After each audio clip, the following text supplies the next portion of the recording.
ಇಲ್ಲಿ ಏನು ಇಷ್ಟು ಜನ ಅದಾರಲ್ಲ, ಇದ್ರಾಗ ಎಷ್ಟು ಜನ ಬೆಳಕನ್ನ ನೋಡಿದಿರಿ? ಇದ್ರಾಗ ಎಷ್ಟು ಜನ ಬೆಳಕನ್ನು ನೋಡಿದಿರಿ? ನೋಡಿದ್ರೆ ನಾವು ಕೈ ಎದ್ರಿ.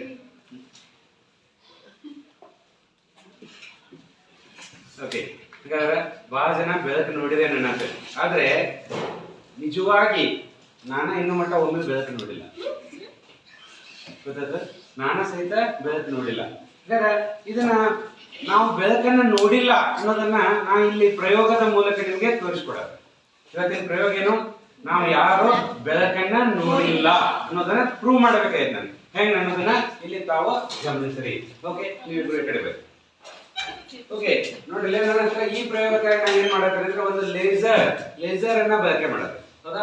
ಈಗ ಇಲ್ಲಿ ಲೇಸರ್ ಬ್ಯಾಟ್ರಿ ಇದು ಆನ್ ಆಯ್ತು ಆಫ್ ಆಯ್ತು? ಬಟ್ ನಿಮಗೆ ಇಲ್ಲಿಂದ ಹೊರಟಂತ ಬೆಳಕು ಮಾರ್ಗ ಮಧ್ಯದಲ್ಲಿ ಏನಾರ ಕಾಣತನ? ಇಲ್ಲೆಲ್ಲ ಬೆಳಕು ಐತಿ ಈಗ, ಬಟ್ ಅದ ಕಾಣಿಸತನ ಇಲ್ಲ. ಡೈರೆಕ್ಟ್ ಅಲ್ಲಿ ಎಂಡ್ ಪಾಯಿಂಟ್, ಹೌದಾ, ಅಲ್ಲಿ ಏನ ಲಾಸ್ಟಿಂಗ್ ಪಾಯಿಂಟ್ ಐತಲ್ಲ ಅದಷ್ಟೇ ಕಾಣಿಸದ ಹೊರತಾಗಿ ಮಾರ್ಗದ ಮಧ್ಯದಲ್ಲಿ ಇರುವಂತ ಬೆಳಕು ನಮಗೆ ಕಾಣಿಸ್ತಾ ಇಲ್ಲ. ಹೌದಾ? ಈಗ ಗಮನಿಸಿರಲಿ, ಈ ಮಾರ್ಗದ ಮಧ್ಯದಲ್ಲಿರುವ ಬೆಳಕು ಕಾಣುವಂತೆ ನಾ ಮಾಡ್ತೇನೆ. ಹೆಂಗೆ ನೋಡ್ರಿ, ಮಾರ್ಗದಲ್ಲಿರುವ ಬೆಳಕು ಕಾಣಿಸತೈತಿ.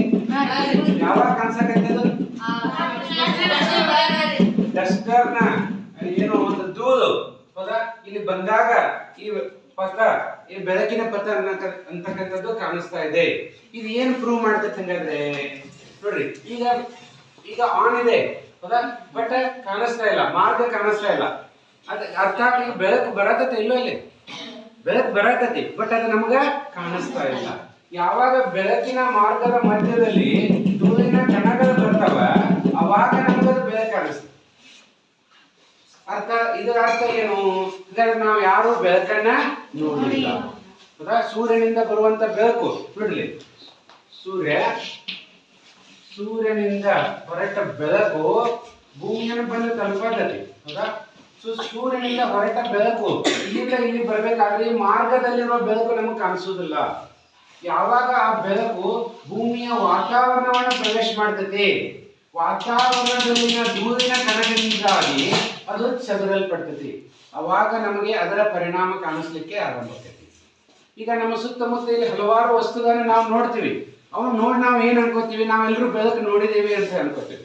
ವಾಸ್ತವದಲ್ಲಿ ಅದು ಬೆಳಕಲ್ಲ, ಬದಲಾಗಿ ಬೆಳಕಿನ ಪರಿಣಾಮ. ಆ ವಸ್ತುಗಳ ಮೇಲೆ ಬಿದ್ದಂತ ಬೆಳಕು ಪ್ರತಿಫಲಿಸಿ ಏನಾಗತ್ತಪ್ಪ ಅಂದ್ರೆ ಹಿಂದಿರುಗಿ ಬರತೈತಿ. ಸೊ ಇದರ ಅರ್ಥ ನಾವು ಯಾರು ಬೆಳಕನ್ನು ನೋಡಿಲ್ಲ, ನಾವು ನೋಡ್ತಾ ಇರೋದು ಸುತ್ತಮುತ್ತ ಏನ್ ನೋಡಾತಿರಲ್ಲ ಅದೆಲ್ಲವೂ ಏನಪ್ಪಾ ಅಂದ್ರೆ ಬೆಳಕಿನ ಪರಿಣಾಮ ಅಂತ. ಇಲ್ಲಿ ಸೂರ್ಯನಿಂದ ಹೊರಟ ಬೆಳಕು ಇಲ್ಲಿಂದ ಭೂಮಿಗೆ ಬರ್ಬೇಕಾದ್ರೆ ಮಾರ್ಗದಲ್ಲಿನ ಬೆಳಕು ನಮ್ಗೆ ಕಾಣಿಸೋದಿಲ್ಲ. ಯಾವಾಗ ಅದು ಬೆಳಕು ಭೂಮಿಯ ವಾತಾವರಣವನ್ನು ಪ್ರವೇಶಿಸ್ತೈತಿ ಅವಾಗ ಚದುರಲ್ಪಡ್ತೈತಿ. ನೀಲಿ ಬಣ್ಣ ಹೆಚ್ಚು ಚದುರುವುದರಿಂದ ನಮಗೆ ಆಕಾಶ ನೀಲಿ ಬಣ್ಣದಲ್ಲಿ ಕಾಣ್ತೈತಿ. ಹೌದಾ? ಅದೇ ನೀವು ಚಂದ್ರನ ಮೇಲೆ ಹೋದ್ರಿ ಅಂತ ಇಟ್ಕೋರಿ, ಚಂದ್ರನ ಮೇಲೆ ಆಕಾಶದ ಬಣ್ಣ ಏನು? ಹಂಗಾದ್ರೆ ಚಂದ್ರನ ಮೇಲೆ ಆಕಾಶದ ಬಣ್ಣ ಏನಿರ್ಬೋದು? ನಾವೇನ್ ಅನ್ಕೋತೇವೆ? ಇಲ್ಲಿ ನೀಲಿ ಐತೆ ಅಂದ್ರೆ ಅಲ್ಲೂ ನೀಲಿ ಐತೆ ಅಂತ ಅನ್ಕೋತೇವೆ. ವಾಸ್ತವದಲ್ಲಿ ಚಂದ್ರನಲ್ಲಿ ಆಕಾಶದ ಬಣ್ಣ ಕಪ್ಪು. ಯಾಕಂದ್ರೆ ಅಲ್ಲಿ ಯಾವುದೇ ಚಂದ್ರನ ಮೇಲೆ ಯಾವುದೇ ವಾತಾವರಣ ಇಲ್ಲ.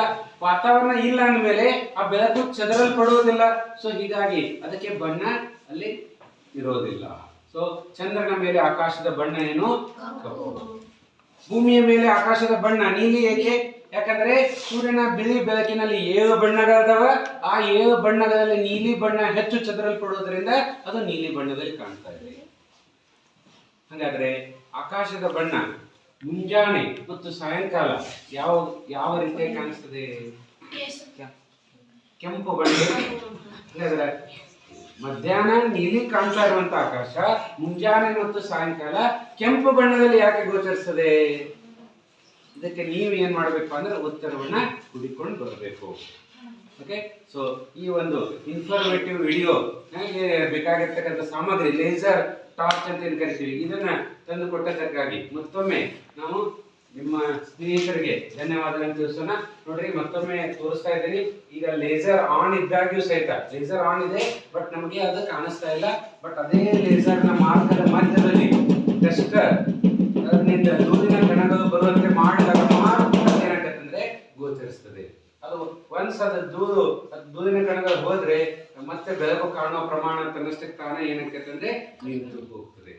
ಸೊ ನಾವು ನೋಡ್ತಾ ಇರೋದು ಬೆಳಕಲ್ಲ, ಬೆಳಕಿನ ಪರಿಣಾಮ ಅನ್ನೋದನ್ನ ಈ ಒಂದು ಚಟುವಟಿಕೆಯ ಮೂಲಕ ನಾವು ನಿರೂಪಿಸೋಣ. ಧನ್ಯವಾದ.